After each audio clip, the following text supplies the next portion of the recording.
being recorded. It will be posted online and mailed to all of you probably tomorrow. We will be taking questions throughout this webinar. We encourage you to ask your questions using the question and answer portion of your webinar panel. Please type them in there. We'll be taking your clarifying questions throughout and all of the other questions at the end of the webinar. With that, I think that's all of the logistics. I'm going to turn things over to Nick. Nick, go ahead. Thanks, Maddie. Hello, everyone, and welcome to today's webinar, where we will learn about the Department of Energy's Home Energy Score and how local governments are using the score to drive energy savings and promote transparency at the point of scale. First, we will hear from Joan Glickman, a Senior Advisor and Home Energy Score Program Administrator at the Department of Energy. We will then hear from Kyle Diesner, a Policy Analyst with the City of Portland, Oregon's Bureau of Planning and Sustainability. And finally, we'll hear from Billy Romaine, the Sustainability Program Manager with the City of Berkeley's Planning Department. As Madeline said, after our speakers have concluded their presentations, we will have time for questions and answers. My name is Nick Kaza, and I'm a Senior Associate with the National League of Cities Sustainable Cities Institute. The Sustainable Cities Institute serves as both an online resource for sustainable practices and an active provider of technical assistance to help communities foster more livable, sustainable, and resilient cities. The National League of Cities is a member organization that is dedicated to helping city leaders build better communities. Working in partnership with 49 state municipal leagues, we serve as a resource to and an advocate for the more than 19,000 cities, villages, and towns we represent. NLC provides the solutions and resources that communities need to succeed and conquer the challenges they face. By providing members with original research, education, and networking opportunities, we help local officials examine emerging issues and develop new skills. We do have a Congressional Cities Conference coming up on mid-March. That's held in Washington, D.C., and that's part of our federal advocacy program, where we talk about what's going on at the federal level and offer our members an opportunity to make visits to Capitol Hill. With that, I will turn it over to Joan so she can present her portion of the webinar. Thank you so much, Nick. This is Joan Glickman at Department of Energy, and we really appreciate your help and the National League of Cities for hosting this webinar. We really enjoy talking with municipalities and cities around the country, and look forward to an engaging discussion today and hopefully as a follow-on as well. So Maddie, if you could advance the slides, that would be great. Oh, I guess we're starting with the poll question now. I didn't realize that. Yep, before we get started, we wanted to get people's input on whether or not you're considering an ordinance, something like that in your city. So I went ahead and opened the poll. Please go ahead. It's a simple yes or no answer. I'll leave this open for a couple of seconds so everybody can vote on if your jurisdiction is considering an ordinance on home energy rating or home energy score.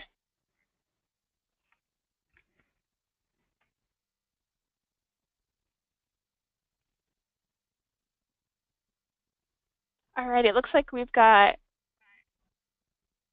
few people. Most people have voted, so I'll go ahead and close the poll and share the responses that we have. So it looks like 38% of you are considering something and 63% of you are not. So thanks for answering that. We hope it's a little bit of, background information as to why people are joining today. So Joan, let's turn it back to you. Great, thank you. And I assume a lot of people are calling in, potentially not knowing a lot about home energy score or what Berkeley and the City of Portland, Oregon have been doing. So we're excited to tell you about that. And I'm not going to spend too much time giving you background on home energy score. Some of you probably know about it, and if you don't or are interested in hearing more about it after this, you can always reach out to us, and we're happy to set up individual calls, because I think it's probably more important that you hear from your fellow colleagues from Berkeley and Portland. So we're excited about that. So if you could just, I'm going to give a brief introduction to home energy score so you know what it is if you haven't been already familiarized with it, and just tell you why we've been involved in it here at the Department of Energy since about 2010. So the reason we think residential energy labeling is important is that energy performance of homes or any buildings really is kind of it's not always transparent. It's kind of invisible. It's just like, you might go into a house and they tell you that the air conditioning is a C or 16 and, the furnace is, this efficiency value and it has 19, R19 insulation in the attic. It's hard, even if you get that information, it's hard to make sense of it and to know what that all translates into in terms of how efficient a home is really going to be and what kind of performance you're going to get out of it. So when you're walking through a house, you really don't necessarily know what you're getting. And so what we think is really important is to let home buyers know what they're getting by giving them some simple information and reliable information at time of sale. And we also think it's really important for home sellers to be able to get credit for the investments they've made. So if they've done a great job of, sealing their ducts and doing air sealing and putting in great levels of insulation and making sure that their home is comfortable and efficient, it would be great if they could actually show that off, just like they can show off if they renovated their bathroom or kitchen or whatever else. So the reason that we got into this whole process was that it wasn't that easy for people to get this information at time of sale, and therefore we think there's an underinvestment in it because people actually, a lot of home owners will tell you that one of the main reasons they make investments in their house is that they think it's going to be a good investment, that they want to do things that are going to give them a good bang for their buck. And so if we make this more apparent to folks, we think it will be something that we can get people to invest in while they're living in the home, hopefully enjoy it, and then pass it on to the next owner. There are a lot of different players that come together during a real estate transaction, so it's important that all of these different players actually know what they're getting and can understand the information and how to use it. So that's really why we put together the Home Energy Score. Next slide. So the Home Energy Score is really meant to be kind of like a miles per gallon sticker you get when you buy a car. So just like that, if you're in the market for a Prius, you're going to get a really efficient car, and if you're in the market for a Hummer, not so much, but at least you know what you're getting. And you can also compare if you're looking at different SUVs or different family sedans or whatever, you can compare between them, or among them, I should say. Same thing if you're buying an appliance. You have the Energy Guide sticker. It'll tell you how much it's going to cost to run that appliance for a year and let you compare it to others. So we wanted to make sure that information was available to home buyers as well. And although you can get lots of information about a home, including information about its energy features, it wasn't necessarily easy to get that information and make sure you were getting a reliable source as well as at a low cost. And so we tried to come up with something that is relatively low cost to implement, can be done by a professional, but doesn't have to be somebody who's a building scientist or an energy auditor, and you can still get good quality information. And so that's why we came up with the Home Energy Score, and as I said, it's to make the invisible more visible. So whether it's insulation or a new furnace, et cetera, that the homeowner has put in, they can get credit for that. Next. So the kind of information that we consider when scoring a home is really the stuff that you would consider the assets. So just like you wouldn't say that the MPG sticker is telling you, whether or not the car's tires have been, well maintained, or the car in general has been well maintained, or you're the kind of driver who likes to step on the gas and the brakes all the time. It doesn't reflect. The MPG is not meant to reflect your particular behavior and how well you're going to keep up that car. Same thing with the Home Energy Score. It's meant to reflect what conveys with the house when it's sold. Obviously, the owners are going to change. The people who are living there, their behavior is going to change. So what we look at is the actual structure of the home, the envelope, which means the foundation, the roof, the windows, the levels of insulation, whether or not it's been professionally air sealed, how the ducts have been maintained and sealed or not sealed, and then the main energy using appliances, and those are heating, cooling, and hot water. We don't collect information about lighting or smaller appliances because, again, we're trying to make this something that can be done at a relatively low cost, which means we have to do it in an hour or less. And we feel that based on the analysis we've done, these are the pieces of information that will most affect how much energy that house is likely to use. So by getting that information, we can give you a good indication of how much it's going to cost to run that house in an average year for that weather and that location, and in an average with average owners. So again, if you're somebody who likes to take, leave all the appliances running all the time and leave all your lights on, you're obviously going to be using more energy than we tell you. But and if you'd like to leave your heat, really high. On the other hand, it'll give you a good indication of what an average family who's living in that home will use. Okay, next slide. So what the score is really a simple 10-point scale. It tells you, okay, in this case, the home scored a 3. If you made cost-effective improvements, which we give you recommendations for, you could save close to $600 in this house per year and get it up to a 7. It's free to use the scoring tool. You do need access, which means that you have to be qualified to use it, and we do have free resources like online test and training for those who are interested in scoring homes.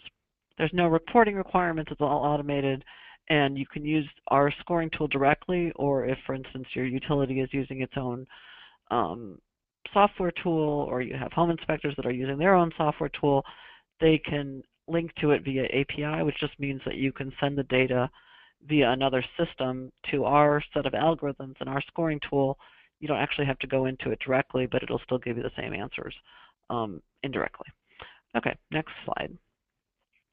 So what the score is really 3 pieces. It's that first page, which can look something like this, or the page I just showed you. In this case, it has a lot more detail. There were some cities and states who were interested in showing more metrics, whether it's, how much it's going to cost to run the house, or how much you're wasting, or how much, if they're interested in carbon, how much CO2 you could eliminate. So what we did was make it a customizable label so you can kind of pick and choose the metrics you're interested in showing. You do need to show the 10-point scale because we think that's a good way to communicate how efficient and how well the home will perform in terms of energy. But in terms of these other metrics, you can pick and choose what it is you want to show. Okay, next slide. So the standard report comes in 3 parts. It's that first page, which is really the metrics. The second part is called the home facts. It's a series of maybe 3 pages of all the inputs that the assessor collected about that house. So again, what level of efficiency the hot water system is, or what kind of windows are on the various faces of the house, etc. And then the part that's circled here, which is kind of hard to see, are the outputs of the tool. So the estimated energy use, how much it's going to cost to run the house, that sort of thing. Next slide. The third part of the report are recommendations. And the scoring tool basically is considering how much energy it's going to use to get that house to a comfortable level, whether it's, different set points that we assume for the thermostat and different amount of showers that you're taking based on the number of bedrooms, all that. So based on that running, it's really an energy model of the home. We then say, okay, let's say you increase the level of insulation in the attic, or you seal the ducts, or you replace the water heater, or the heat pump, or the furnace, or whatever. We then run the model over and over in the background, and we come up with recommendations that would pay back within 10 years or less. And that's what you get here. Our recommendations as well as estimates of how much you would save for each of those individual improvements. If your city or the person using the tool doesn't want to use our recommendations, they can design their own custom recommendations, and then the score on the front page would reflect that, and they would just give them their own recommendations, because obviously we're not, if you're in the house and you're an expert on energy improvements, you might be able to come up, or you probably will be able to come up with more informed recommendations than we're going to be able to do at the national level. Although our tool, I think, is quite good. Okay, next slide. So we've had great success working with some terrific utility partners, states and local governments, 2 of whom you're going to hear from today. Because of all their hard work, their assessors have scored more than 56,000 homes, and about half of those have been done, I think, in the last year or so. So we've really seen a big uptick in the number of homes that are being scored around the country. There are a number of states that have implemented policies, have adopted the home energy score to in some way, shape, or form. And again, you're going to hear about how a couple of cities are doing that now. We've tried to make it as easy as possible to use. As I said, you can use it directly or through other software tools. We have free training that we think has improved. Just since last month, we tried to make it a little faster and easier to use. And we are trying to work closely with realtors, home inspectors, financing programs, et cetera, to make sure that it all can be used at point of sale. It's not just a piece of information that is kind of, just out there, not knowing what to do with it or to use it in an important way. Okay, next slide.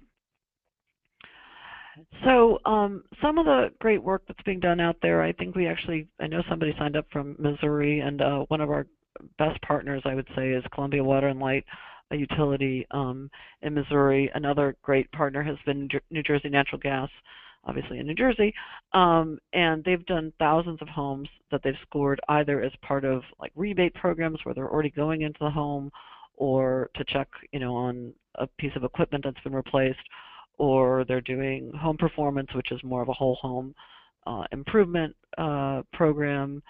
We have some programs that have done direct install, tied it that way.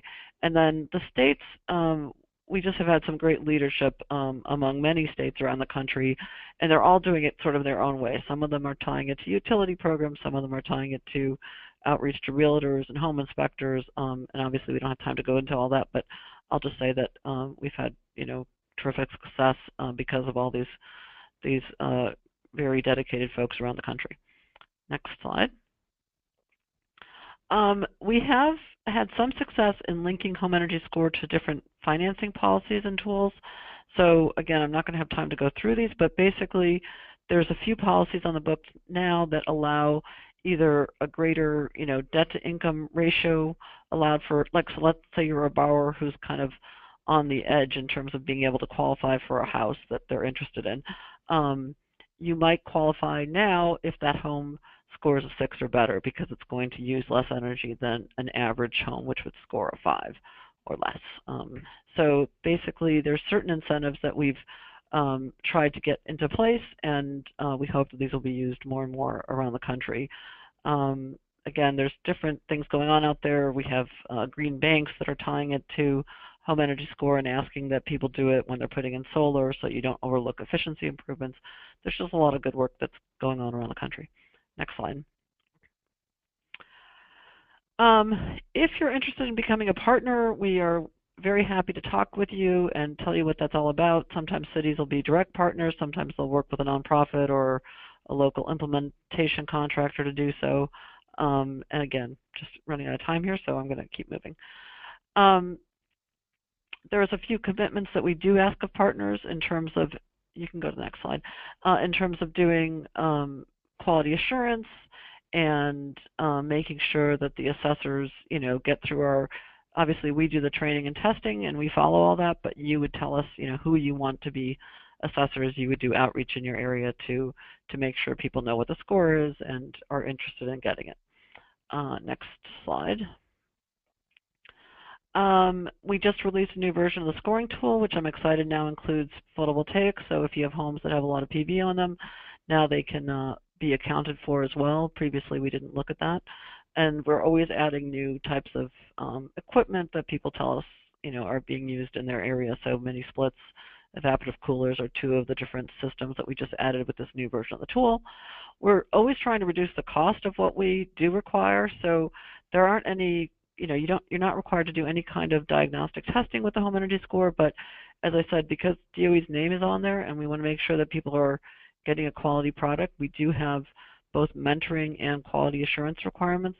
And we're looking into how to do that, not in a in-person way anymore. We're looking at seeing if whether or not we can do that on a desktop remote basis, so that it would really reduce cost.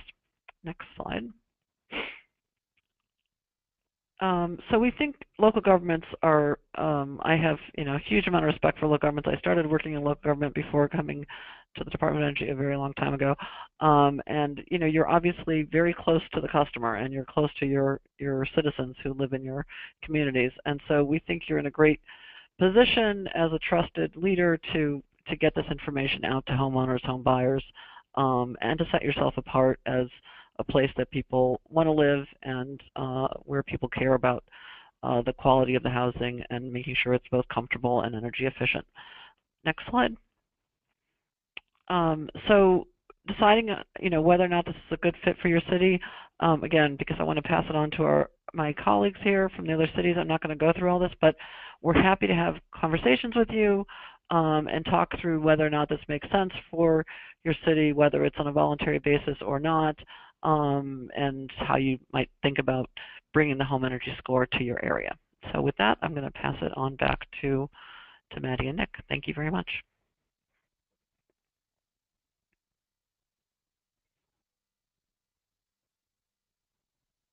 Thanks, Joan. I believe next up is Kyle. Kyle, I'm going to make you the presenter so you can share your slides.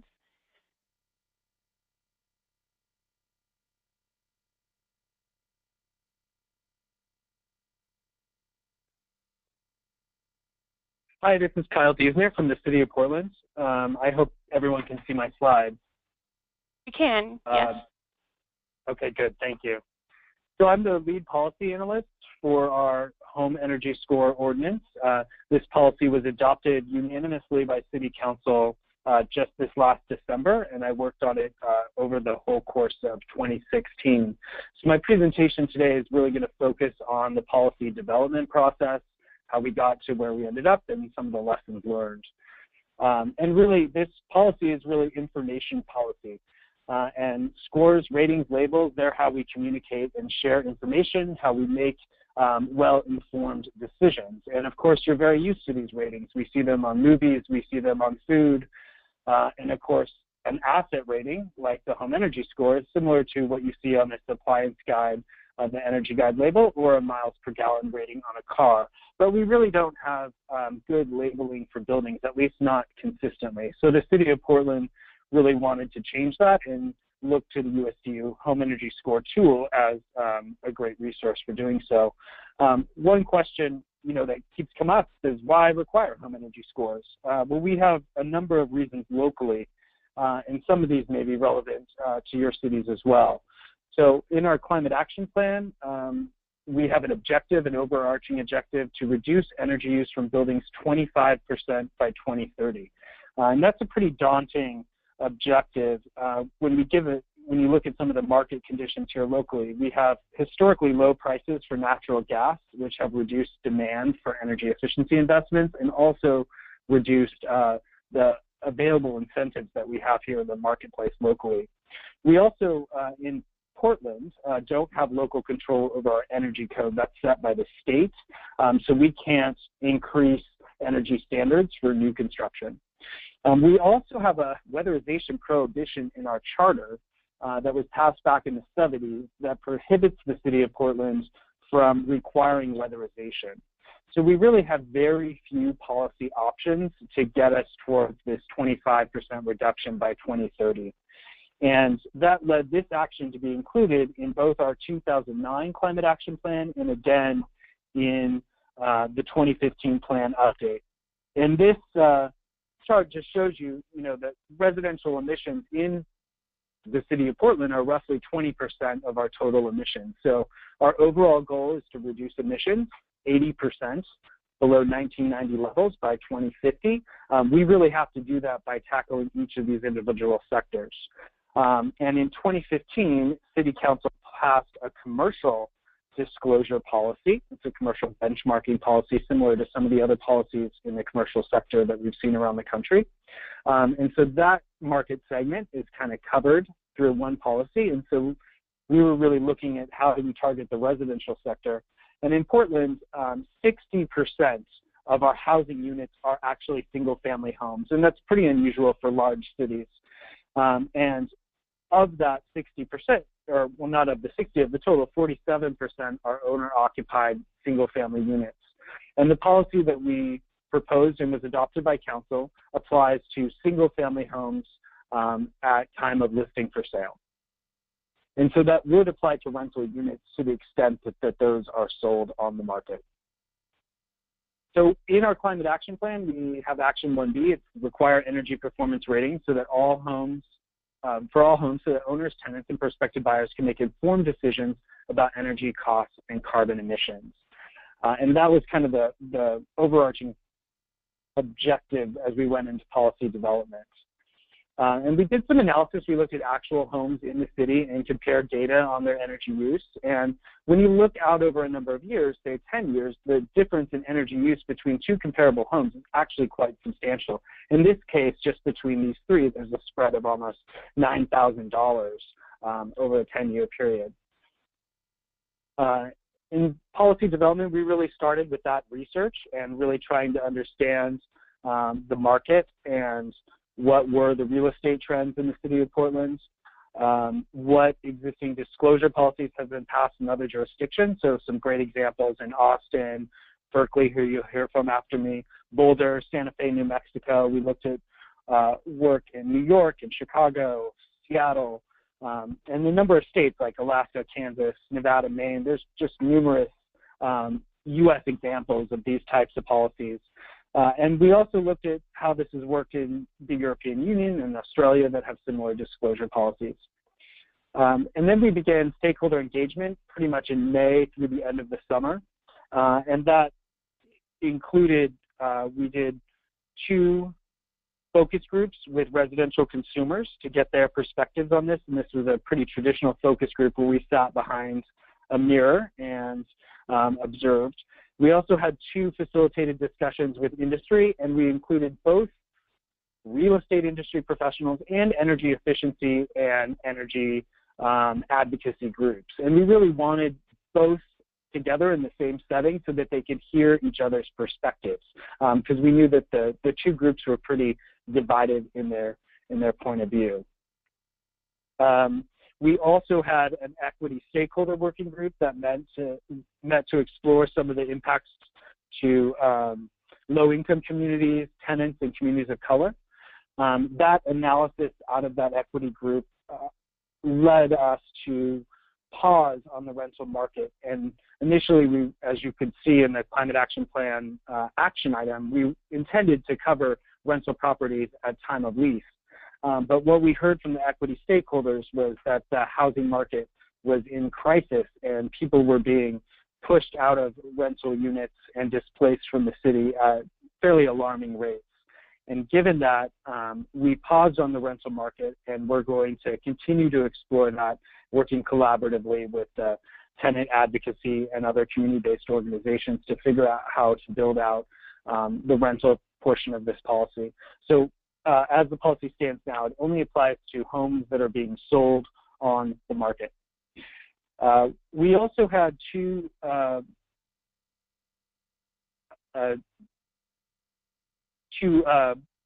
public comment periods. In the first one, we just put out a narrative version of the draft. We actually received a lot of public positive feedback about that. That when we met with stakeholders, we didn't have a policy already written. We didn't have code language written. People felt like that made us much more flexible and approachable and willing to listen to their perspectives. So that's something I would really encourage cities to consider. Just put your ideas in a narrative format. And then we ran a second public comment period with the actual code language and took additional comments on that. We ended up with 3 city council hearings, and it led to unanimous adoption in December 2014. And I must say I was pretty surprised about that. We had a very contentious stakeholder process. We just received the numbers actually published in the newspaper last month that the Portland Metropolitan Realtor Association spent more lobbying against this policy than had ever been spent in Portland City Hall on lobbying activities in the past. So, you know, we had a lot of opposition, and they really did a lot of groundwork to get neighborhoods involved and to try to get homeowners to oppose this. They did letter writing campaigns, email campaigns. They did their own public opinion polling. But fortunately, you know, our city council was willing to listen to our arguments, and we did a good job of bringing the right stakeholders to the council hearings to present their perspectives, including some low-income homeowners who were able to speak to how shocked they were when they first got into their new homes and realized that their energy bills were upwards of $300 a month that they didn't budget for. And so those sort of compelling real-world stories really help to sway City Council. We also, some of the other public comments that we heard equity concerns that were raised, and this was really about, I mentioned this a little bit earlier, but how the policy might affect low-income and vulnerable people, particularly elders and people on fixed incomes. And we shared that concern at BPS, and so that led us to propose a low-income seller deferral, where the requirement would defer to the buyer in the case of having a low-income seller. So it wouldn't be the seller's responsibility to comply, but if they were low-income, they could defer that responsibility to the buyer. Ultimately, City Council decided they didn't want to use that deferral, and they have straight exempted low-income sellers, and we're working on a program to try to cover those costs for low-income sellers so that they can still receive the score covered through grant funding or some sort of a revolving loan fund that would loan them money up front to pay for the energy assessment and to produce that score when they list their home. So that's still in the works, and hopefully we'll get that resolved over the next few months. We also heard concerns about housing affordability, and that we're adding an additional cost to listing your home, and that would drive up the cost of homes across the city. It would lead to affordability issues. It would put further constraints on housing supply because it would delay the amount of time it takes to get homes on the market. We argued against all of those perspectives, and we didn't really find any compelling arguments from the real estate industry that any of that would happen. And City Council ultimately agreed with us on that note. I mean, this policy is information policy. It does not require upgrades. The cost to obtain a score is roughly $200, and that's within reach of most people who are in the market to buy or sell a home. And the other thing, that we keep underscoring time and time again is that energy efficiency is one of the most cost-effective long-term housing affordability strategies. When you lower the operating cost of a home with energy efficiency investments, you're saving money over the life of those measures. And that's real dollars back into the pockets of homeowners or tenants. And so we continue to make that case, and it's something that hasn't always been appreciated by the broader public. And then the other thing that was continually raised by the real estate industry was that this should be voluntary and there should be incentives to encourage this, but it certainly should not be a mandatory requirement. And we were able to point to the number of voluntary programs that have been in existence here in Portland since 2009. And over that time, we only had an uptake of about 2% of homes to get an energy score. And so really the voluntary approach is out there, but it isn't working. It certainly isn't reaching that saturation where home buyers are able to look at real estate listings and compare energy performance between homes side by side, because there's just so few homes out there that have a score. So just like miles per gallon rating on a vehicle, it wouldn't be helpful if it only showed on certain vehicles, but it's something that's required for all vehicles. So just a little bit about the policy. So we benefit from work that has happened at the Oregon State Legislature and the Oregon Department of Energy to set standards in Oregon for home energy scoring and assessment. They've established a licensure for home energy assessors, making that a formalized field with training requirements. And in addition, they've set some standards around what a home energy performance report includes, and that it has to include a home energy score, that number on the scale of 1 to 10, an estimate of the total energy used in the home, and an estimate of the total energy cost for the home, either monthly or annually. There's some additional components there, but those are the primary ones that I wanted to focus on here.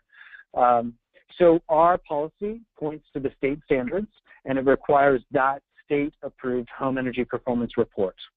The regulated party is the home seller, or their real estate agent is also implicated in the code, and also home builders in the case of new construction where a home builder might be listing the home for sale. And the disclosure is required at or before listing the home.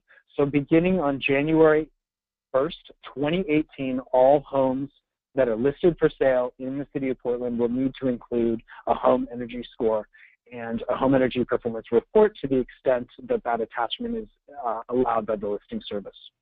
We're also requiring that not only are the scores and the reports included in real estate listings, but that they are made available at all open houses and shared with prospective buyers and the city of Portland. We do have a few exemptions, and I just want to quickly go over those because I think they're really important. You know, we raised some concerns about vulnerable stakeholders, and really there are folks who get into difficult situations where they're forced to sell their home through a foreclosure, through a short sale, public auction, when the home is in court-appointed receivership. So these are all situations where you're dealing with a seller who's in a financially challenging situation, and we didn't want to put an additional burden of requiring the score in those instances. We've also, as I noted before, we have an exemption for low-income home sellers who are at 60% of the median household income. And we're allowing people to prove that through a variety of local programs like free and reduced lunch, or also the Oregon Low-Income Home Energy Assistance Program, LIHEAP. And we also have given the director of the Bureau of Planning and Sustainability the authority to use her discretion to determine other types of financial hardship as needed. And again, our intent is to develop a low-income program that will cover the cost of producing the score for these low-income and other vulnerable sellers so that every home has a score that's on the market. And hopefully we can check in later this year, and I'll let you know whether that worked out. So a few of the benefits that this policy will provide is better insight into the full cost of owning a home, the ability to compare energy costs and performance between homes that are listed on the market, and knowledge of home improvements before purchase. That will help people set some priorities, and we hope will actually lead to some investments in energy efficiency right after people move into their homes.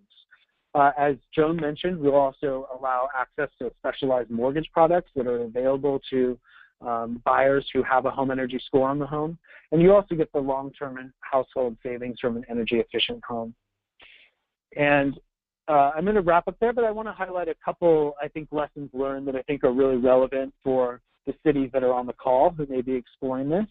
So one thing, you know, I talked about how contentious the stakeholder process was, and I didn't go into much detail, but what I can say is that it was still really important to engage with the real estate community. And the trick was to really set up our stakeholder meetings in a way that solicited the information we needed without enabling for obstruction, because our friends in the real estate industry were really focused on trying to destroy and block the policy rather than making it an effective policy. So what we were able to do were find realtors who were in favor. And those were sort of referred to us by friends. There were a couple that I just found on Facebook because they had shared an article about the policy development process and said, hey, this looks exciting. So we reached out to them and started getting feedback from them about how this would really work on the ground. So we ultimately found that the real estate industry as a whole was not monolithic. They did not all share the same perspective as the association that was taking a firm stance opposed to this policy. So we were able to find realtors that we could collaborate with, and that was absolutely critical for that to be a success, and for those realtors to come to City Council and actually testify and say that this is something that would really benefit their buyers. And what we heard, mostly the concerns raised by realtors were about impacts on sellers. So we had to, and one of our city commissioners actually reminded the realtor of this in the hearing, that realtors also represent buyers and access to information is really important. We found that the consumer protection was one of the most compelling arguments for this policy, probably more so than the potential reductions in carbon emissions or energy savings. But as one stakeholder in our focus group said, this policy will allow you to see inside the walls, to really have a sense of what's happening inside the home. And time and time again, we found that that was just really compelling for people in the home market. They felt like they didn't have enough information to make decisions given the current conditions, and that this would add a significant benefit for them. The other thing I'd really encourage people to do is to engage equity stakeholders, so those organizations that represent low-income citizens, senior citizens, communities of color, and other community-based organizations. We needed to have their support when we went to City Council, and that required hearing their concerns and developing a policy that mitigated those potential impacts that they were concerned about. I'll also point to, we did the focus groups and public opinion surveys, and we really needed that data. I can't emphasize that enough. The opposition had their own data, and we needed to feel like we could demonstrate that there was enough public interest in this type of policy. So really carve out some money to do focus groups and to do public polling. I think it would be worth it. The other thing I would note is that Oregon really benefited from this statewide infrastructure to support licensing for home energy assessors and to create an Oregon standard for what is a home energy performance report. And that really saved the city of Portland from having to do that work up front before we could really develop the policy. The fact that this voluntary program had been in place since 2009 enabled us to learn a lot about what was working and what wasn't in the market. And I'd really recommend that jurisdictions make sure that they have those pieces in place before they pursue a policy. And I think that's about it, but my email's right there, and you're welcome to contact me with questions. I'm happy to support other jurisdictions along on this journey. And with that, I'll hand it back to Maddie and Nick. Thank you. Before we move on to Billy, we have another poll question for the audience. I'll go ahead and launch that for all of you guys right now. The question is asking, for those of you who are considering an ordinance, and even those of you who aren't, what would be the trigger point for the rating or the score? And please feel free to answer this question whether you have an ordinance planning in mind or if you're just hypothetically thinking about what the home energy score could do for you.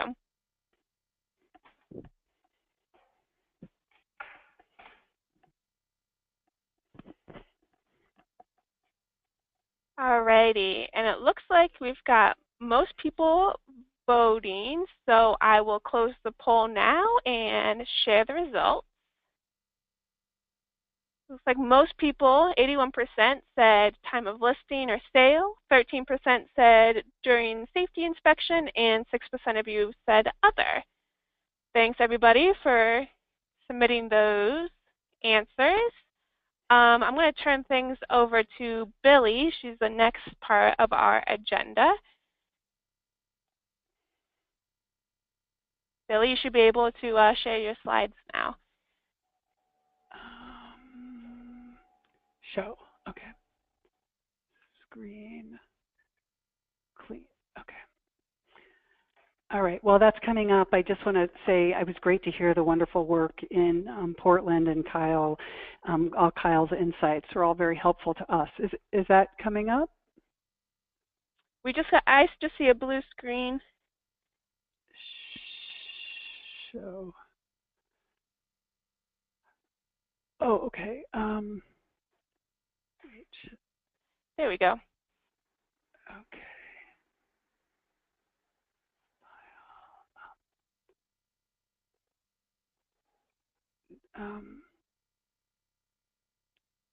Okay. Let's see. Let me get, how's that? Okay. So also, I really want to acknowledge the support of DOE and specifically Joan for it's the home energy score that really allowed us to do a policy that looks at information and allows us to do assessment. So I'm just going to walk you through a little history of how we came to a time of sale, home energy score at time of sale, and I'm going to include some of the stumbles along the way so that you can really get a, that's the whole purpose of the lessons learned. So Berkeley already started with two ordinances, RECO and SECO, our residential and commercial energy conservation ordinances, that required some minimum measures at time of sale. And what was happening is those measures were getting outdated, and they were also very, very minimal, and they created a lot of lost opportunities. And many building owners thought, my building passed these requirements, they met these requirements, so we're efficient, we don't need to do anything else. And in 2006, over 80% of Berkeley population voted for a climate action plan to reduce our emissions by 80% by 2050. And then we took a couple years to develop the actual climate action plan. It was determined that really the building energy needed to be, the energy savings needed to be accelerated. So we're looking for a 30% reduction across the board for all buildings by 2020 and 80% by 2050, which meant we really need to get inside all existing buildings and get accelerated energy savings and really deep energy savings rather than just minimum measures. So that's how we came up with the very affectionate name BESO, the Building Energy Saving Ordinance. And there were some stumbles along the way. You know, the first thing we talked about doing was just increasing the minimum standards. So for example, in the residential market, we required attic insulation, but no air sealing. So there was a big lost opportunity there, and then very difficult to go back into a building. So the first thing we thought about as we were doing the climate action plan, right after it passed, we went into, getting to existing buildings, and we had some public meetings, and it was discussed that maybe we would just increase the minimum standard to include air sealing and attic insulation. And this was the headline in 2009 in the San Francisco Chronicle that really put the kibosh on any changes to RICO because of this alarmist article that said we were going to make people pay $33,000 per building. So we sort of went back to the drawing board and we said, we don't really have the information about how much assessments cost, how much to upgrades cost. So let's go back and see if we can do a voluntary incentive-based program. So fortunately, in 2010, we had the ERA funding, those halcyon days of energy efficiency, when we actually had some money to create programs around, and we took $800,000 and developed a rebate program that essentially doubled the rebates of our utility program that was doing whole house rebates and a whole house energy assessment. So we got some program numbers out that really helped us decide that information plus incentives could really get people to act. What we found were 75% of people who got assessments went on to do upgrades. Now, granted, we had substantial incentives that covered about half of the project cost. So it was a very compelling value proposition, but we also developed a workforce of energy assessors who we built relationships with and got to know about how long different types of assessments in a house take, and also got to understand really how varied the recommendations are within our building stock. We're one of those buildings that, was one of those cities that has buildings from turn of the century, a lot of wartime housing up until very few modern houses, so a lot of houses that have been added onto. And so the recommendations really do get varied, but getting this information was very helpful for us, where we had a pool of people who got assessments and said the assessments were very valuable. And one of the important things they also said is what motivated them were really the comfort improvements, or actually what they appreciated at the end of the project too, were noise reduction, health benefits. So all that was really important information to use in terms of developing a policy. And we were having a hard time getting traction with the policy because the real estate community is very sensitive to time of sale requirements. So we would start to bring something back to council, and we'd get a lot of pushback. So what we decided to do is really get a mandate from council to say, bring us an ordinance to accelerate energy savings. So we have an energy commission, which is a public body of citizens appointed by our city council, and they did a referral to council saying, have staff develop an ordinance. So what that did, it really changed the dynamic, is to say that it's not that we're going to do anything, it's what are we going to do. So we really focused a lot on options analysis and outreach. So we looked at the various triggers, we looked at various requirements, triggers from time of sale to renovation to phasing in all homes. Then we looked at, do we do assessments only, assessments and minimum requirements, and we sort of laid them all out, and what are the benefits, what are the costs, what are the advantages and disadvantages, and then we went out and did a whole series of meetings. We did stakeholder meetings. Usually we went to where the people were because we were finding it was hard to get people. When we'd hold meetings, it would sort of be the usual suspects who come to a lot of our meetings who tend to be advocates. So to engage the unengageable, we went to the business improvement districts for the commercial properties, but we went to the realtors. We went to realtors' offices. They have agent meetings once a week. We went to our association of realtors on many, many occasions to meet with different committees and different lunch events, lots of lunching with them. We had a technical advisory committee meeting of people from various disciplines, including people from up at the Lawrence Berkeley lab, to people who are in the home doing assessments, people who either are from the real estate community or understand the real estate community.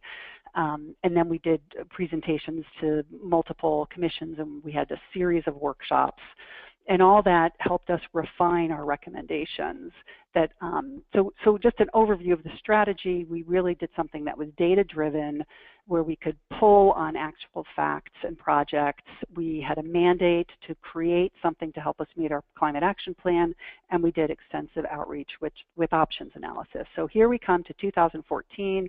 We're getting ready to go to council, and a little bit more friendly, but not quite Berkeley property owners to pony up for energy audits. That was the headline that came out before we went to council. And yet we did still have a lot of support, and what we came up with is the ordinance has no minimum measures. Energy audits and public reporting is required. We really recognize high performance and efficient buildings, buildings that have already done a utility, multi-measure, whole building upgrade, or new buildings that are built to our energy code, California's energy code, are all exempt at time of sale. And we made sure that there's an on-ramp to rebates and incentives, and also have deferrals and exemptions that similar to Portland's, that respond to the various needs that were identified in the community. And then the criteria for the assessment tool was really that we wanted that we would find something easy, valuable, and affordable. That was sort of the mandate from council. Come back with an assessment tool. We just said an assessment tool that was approved either by the state or the federal government. So we came up with Home Energy Score. And really because of its plug-and-play capability. We've got Stop Waste, which is a waste management authority, a JPA, that is a partner, and they provide all the training for the assessors and the QA, QC, and the tool itself gives the assessors a data management platform and a place to do their data reporting. So all we have to do is specify that they have to do the home energy score, and we have a high confidence in the data that we're given, and we can really, it's a strong tool that there's a lot of support standing behind it. We in California, much because I think our very mild climate and I think a little sensitivity to the payback that is in the Home Energy Score tool, for now we're needing to do custom recommendations. So that's why you might have noticed on the score we only can use the one score for now, but we hope down the road to be able to provide a score using our custom recommendations, because attic insulation and air sealing are really sort of a priority in the California Energy Code, and we want to make sure that we're bringing all buildings up to that level. So in terms of the delivery, we have building performance contractors who we worked a lot with in developing the ordinance, and then once the score was released, once the ordinance was passed, home inspectors were allowed to become assessors, and that was really important for the realtors. They feel really comfortable with the home inspectors, and it's especially helpful for the sellers. So we allow both the buyer to do the assessment or the seller, and we also allow a 12-month deferral at time of sale. Many times sales here are done sort of as is. Homes are sold without inspections and they're just sold as is. So it was important for the realtors that we allow that in the ordinance. So let's see. So just there's a distribution map of scores here, and we've done probably 450 scores by now. The average cost is in the high 2s, low 300s. 56% of the providers are home inspectors, and okay, there's the buyer-seller number. So we're finding that a majority of cases, it is the buyers who are doing the assessment. And even though they're not getting the information when they're comparing homes, the benefit is the buyers are actually talking to the energy assessors. They're getting the specific information. And we also have a referral for all homes that score 6 or below. They're contacted by an upgrade advisor, which is a third-party energy efficiency statewide funded organization that provides sort of independent third-party information and helps people navigate through the complicated rebate and incentive programs that we have through our utilities. And so of the people who were scored, they've been able to contact 66 people, because sometimes it's hard to actually get contacted with people through their phone number or email. And of the people they've contacted, 23 are either actively engaged in an upgrade or completed an upgrade. And so this is after only the first year of the program. So many of the assessments were done sort of in the later part of the year. So we feel like there, really is some movement in that direction in actually getting people to do the upgrades. But and that is our ultimate goal, right, is to have people do energy efficiency upgrades. And it's hard for us to measure that conversion right now because the programs provided through the utility there's privacy protections on them, so they're not allowed to report to us how many people participate in those programs. But what we do know, now we're getting a lot of information on our building stock that will help us in developing maybe some local energy efficiency programs or just understanding how to reach out to our communities and understand our building stock. And some of the big surprises we found out is over 90% of our buildings do not have insulation to code. And this is a community where we had a requirement to install insulation to code at time of sale. And I think one of the things they're really finding when they go up in the attic is maybe there was R30 in there at one point, but since then it's been moved over to the side in order to put storage. It wasn't installed correctly. So there's a lot of different things they're finding, and we're finding there are a lot of opportunities in our existing building. Some of the other things we found is that 25% of homes have natural gas wall furnaces, which have a host of health and safety issues. So we see that as some real opportunities maybe to look at some other technologies specifically to target those homes. So in terms of how we're doing and meeting our criteria of easy, affordable, and valuable, we do feedback surveys after the assessments are done. And I don't know how well you can read this, but the teal lines are for the appointment time is just right. So we feel like it's easy. The cost of the assessment, the teal line says reasonable. So we feel like we're getting an affordable check there. And I think what we really need to work on now is the valuable, because and some of it just is because we're not able to measure those conversions. So one of the things we're planning on doing is reconvening our advisory committee to just sort of talk and look about the different ways we can look at the data and really see if there's better ways to measure our outcomes and increase those conversions.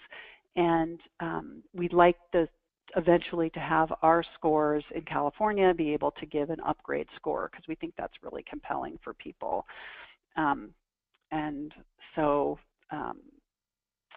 so we're looking at different ways to measure the outcomes, including looking at community-wide consumption and building permits. We're sort of combing through our building permits to see what we can find there also.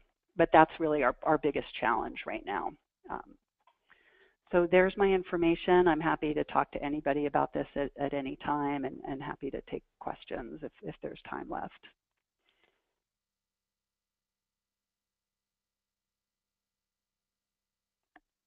Thanks, Billy. I'll leave it to Nick, our host today, to decide if we want to do a poll question, pose a question to the panel, or wrap things up. I think in the interest of time, we're just going to ask one real quick question to our panel on basically our two cities, and that would be, what was the biggest challenge for you to get your ordinance passed or implemented? Just kind of one quick key takeaway about that challenge and maybe how you overcame it.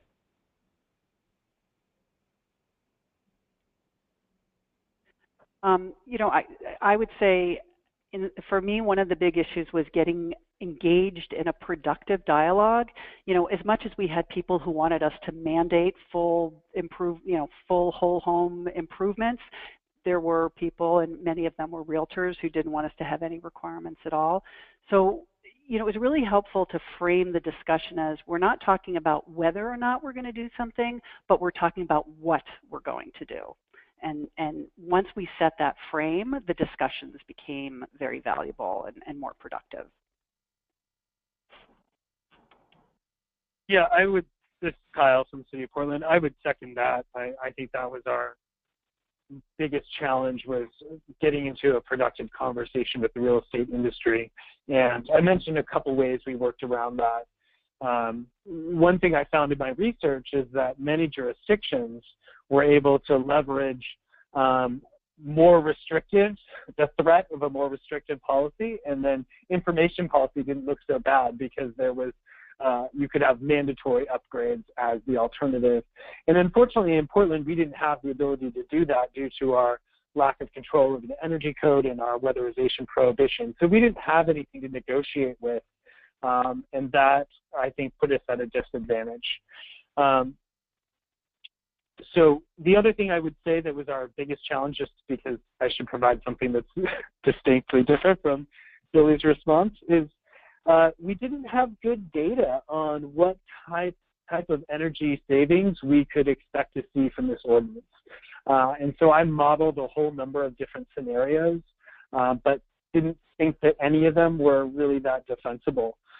Fortunately, we prevailed without having that data, but I think other jurisdictions will really benefit from the findings that are starting to come out of Berkeley, and hopefully Portland in the next, well, now at this point it'll be a couple of years, but once we can actually see what types of savings can be expected from these sort of policies, I think that will be a lot easier for other jurisdictions to make the case.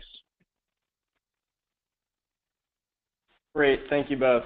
I actually have a follow-up question to that. And what was the kind of the time frame for developing both of these proposals? City of Portland was 1 year. I started last January, and the policy was adopted mid-December. Now you're going to make me look bad, because ours was about 6 years. But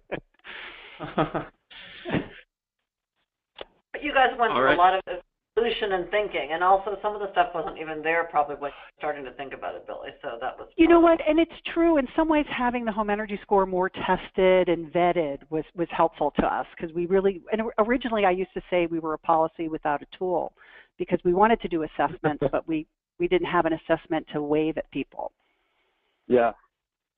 And let me tell you how many times we pointed to Berkeley as a model, and certainly Austin, who doesn't use home energy score, but also has a time of listing or time of sale requirement. So being able to point to other cities that had gone first was pretty compelling for our city commissioners. Okay, fantastic. Thank you both for answering those questions, and thank you to all three of our speakers. I would like to turn it over to Madeline again one more time to wrap it up. Thank you. Like I said, this session was recorded. Everybody who registered will get a link to the recording probably tomorrow. If we didn't get to any of your questions, there are a couple that came in towards the end. We can follow up with you offline. Thanks again, everyone, for joining, and enjoy the rest of your day. Thanks so much. Thank you so much. Thank you. Thank you.